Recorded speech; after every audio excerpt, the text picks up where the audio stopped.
ரத்தினங்களை பற்றி தெரிந்து கொள்வோம். ரத்தினங்கள் இப்போ முதல்ல நம்ம பார்க்க போகிறது கேட்ஸை, வைடூரியம். இந்த வைடூரியக்கல் ஒரு மனிதர், ஒரு ஜாதகரின் வாழ்க்கையில் என்ன செய்கிறது? ராகு கேது தோஷம், திருமணம் ஆகவில்லை, 38 வயசாயிடுச்சு, 36 வயசாயிடுச்சு, திருமணம் ஆகலை, காலாஸ்திக்கு போகணும். நிறைய பேர் சொல்லுவாங்க வைடூரிய கல் போடுங்க. ராகு கேதுக்கு உண்டான, ராகு என்றால் கோமேதகம், ராகுக்குரிய ரத்தினம் கோமேதகம், கேதுக்குண்டான ரத்தினம் வைடூரியம்.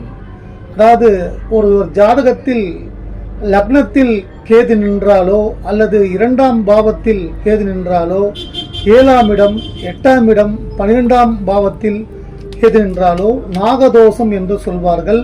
நாகதோஷத்திற்கு வைடூரிய ரத்தினம் அணிந்தால் திருமண தடை விலகும், திருமணம் நல்லபடியாக முடியும்.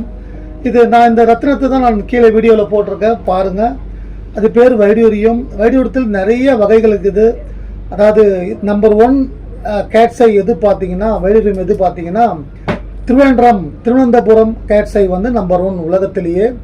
அதன் அடுத்தபடியாக ஒரிசா வைடூரியம், கரூர் வைடூரியம், களக்காடு வைடூரியம் சொல்லுவாங்க. இது போன்ற ரத்தினங்கள். இது வந்து பார்த்தீங்கன்னா உங்களுக்கு தோஷங்களை குறைக்கும், நல்ல செய்திகளை, நல்லவற்றை உங்கள் உடம்பில் தக்க வைக்கும். இந்த மோந்திரம் பார்த்தீங்கன்னா நீங்கள் ஓப்பன் செட்டிங்கில் போடுறது நல்லது. வெள்ளியில் அணியலாம், கோல்டில் அணியலாம். ராகு கேது பார்த்தீங்கன்னா அது நடுப்புற மேலே கோடு வரும், நேராக கோடு இருக்கும். கரும்புள்ளிகள் உள்ளே இருக்கக்கூடாது, நேராக கோடு இருந்ததுன்னா அது யோகம். நன்றி, வணக்கம்.